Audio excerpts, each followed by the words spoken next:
TP-Link Archer 664 কিভাবে AP মোডে configure করবেন ফর ম্যাকোটিক রাউটার। প্রথমে ডিফল্ট আইপি দিয়ে লগ ইন করবো এবং একটা পাসওয়ার্ড জেনারেট করব। এটা আপনার মতো করে পাসওয়ার্ড জেনারেট করবেন, তারপর এরকম একটা অপশন আসবে।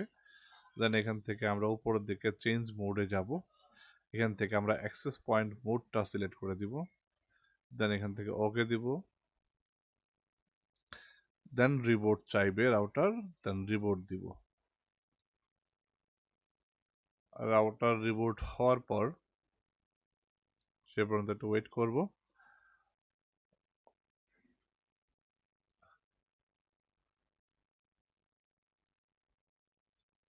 রিবুট হওয়ার পর যে পাসওয়ার্ডটা দিয়েছিলেন প্রথমে সেই পাসওয়ার্ডটা আবারও দিবেন লোকাল পাসওয়ার্ড হিসেবে। দেন লগ ইন হওয়ার পর এটাকে আমরা সেভ করব না। এরকম অপশন আসবে পার্সোনালাইজ ওয়্যারলেস সেটিংস। এখান থেকে 2.4G এবং 5G যে কোনো, আপনি দুইটা চাইলে দুইটাও রাখতে পারেন, আপনি যে কোনো একটা চাইলে একটাও করতে পারেন, জাস্ট টিক মার্ক দিয়ে অ্যালাউ করে দিলেই হবে। এবং এখানে আপনার একটা এসএসআইডি নাম দিয়ে দিবেন। আমি একটা এসএসআইডি নাম দিচ্ছি। আমি 2.4G কনফিগার করব। জাস্ট ফর এক্সাম্পল আমি একটা নাম দিচ্ছি TP-Link।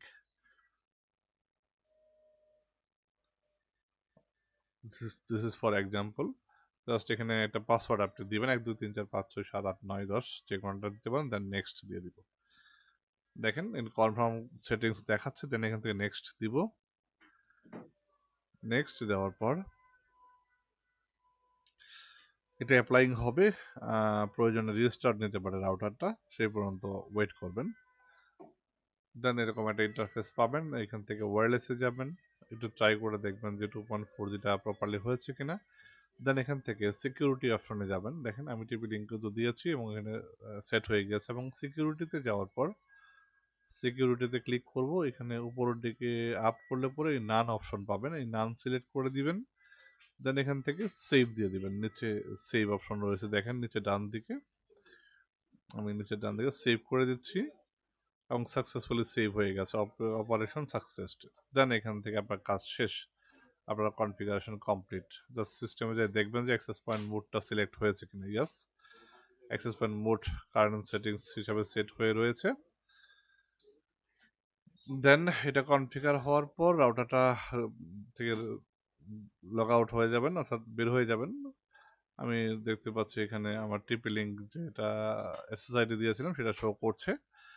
এরপর রাউটার খোলার পর আপনি এই যে পোর্টটা দেখতে পাচ্ছেন, blue colour port, one port যেটাকে আমরা বলি, অবশ্যই ম্যাকওয়্যার থেকে একটা কেবল বের করে, হটস্পট থেকে যদি বের করেন সেই কেবলটা এই ব্লু পোর্টে লাগবে।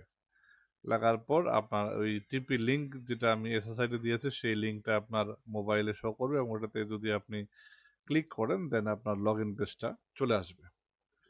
তো বন্ধুরা, আশা করছি বোঝাতে পেরেছি আপনাদেরকে যে TP-Link Archer 364 কিভাবে রাউটার মোড থেকে বা অ্যাক্সেস পয়েন্ট মোডে কিভাবে কনফিগার করবেন। যদি ভিডিওটা ভালো লাগে লাইক করতে পারেন, চ্যানেলটা সাবস্ক্রাইব করতে পারেন। আর কনফিগারেশন সম্পর্কে কোনো ধরনের হেল্প লাগলে আমার সাথে কন্ট্যাক্ট করতে পারেন। আমরা সামান্য কিছু পারিশ্রমিকের বিনিময়ে আপনাদেরকে কনফিগারেশন প্রোভাইড করে থাকি। সেই পর্যন্ত ভালো থাকবেন, সুস্থ থাকবেন। Thanks for watching.